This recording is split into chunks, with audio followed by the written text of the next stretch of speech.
ஒரு இடம் விடாம தோட்டம் இறக்குடா. 10 வருஷம் வெட்டிச்சு செதறணும்.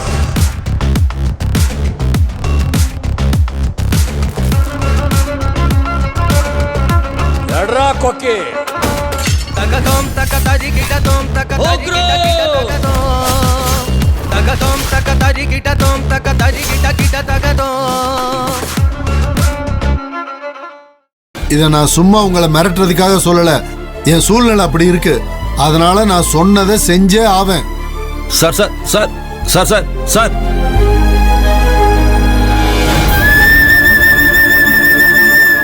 ஏற்கனவே இருக்கிற பிரச்சனை பத்தாதுன்னு இந்த ஆளு வேற இப்ப புதுசா பிரச்சனையை கிளப்பி விட்டு போறாரு. இப்ப நம்ம என்ன பண்றது? போன வாரம் வாடகை போட்டு வர்றப்ப கூட என்ன ஆஹா ஓஹான்னு புகழ்ந்தாரு. கரெக்டா 5ஆம் தேதி வாடகை போட்டு விடுறீங்க பிரபு சார். உங்களால எனக்கு எந்த பிரச்சனையும் இல்ல, லைஃப் லாங் நீங்க என் வீட்லயே இருக்கணும்னு பயங்கர பில்டப்பா பேசினாரு. இப்ப அதுக்குள்ள என்ன ஆச்சுன்னு ஒண்ணுமே புரியலையே. ஆளு டோட்டலா வேற மாதிரி பேசிட்டு போறாரு. என்னாச்சுன்னே தெரியலையே. வாடகைக்காரங்களோட சாபக்கேடே இதுதாப்பா. அதுவும் சென்னையில வாடகைக்கு குடியிருக்கிற நம்மள மாதிரி ஆளுங்களுக்கு இதெல்லாம் அடிக்கடி வர்ற பிரச்சனை தாப்பா.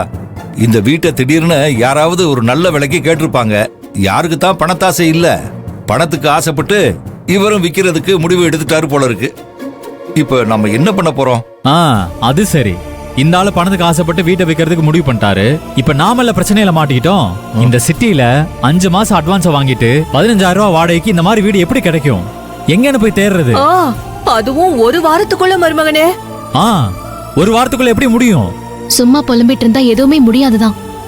இன்னும் ஒரு வாரம் டைம் இருக்குல்ல.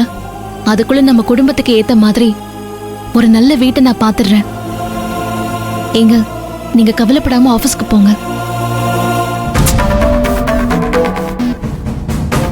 ஏங்க, நான் தான் இவ்வளவு தூரம் சொல்றேன்ல, என் மேல நம்பிக்கை இருக்கா இல்லையா? ஏப்பா, ஆதிரதான் இவ்வளவு தூரம் சொல்லுது இல்ல, போயிட்டு வாப்பா, பாத்துக்கலாம். இருக்காது.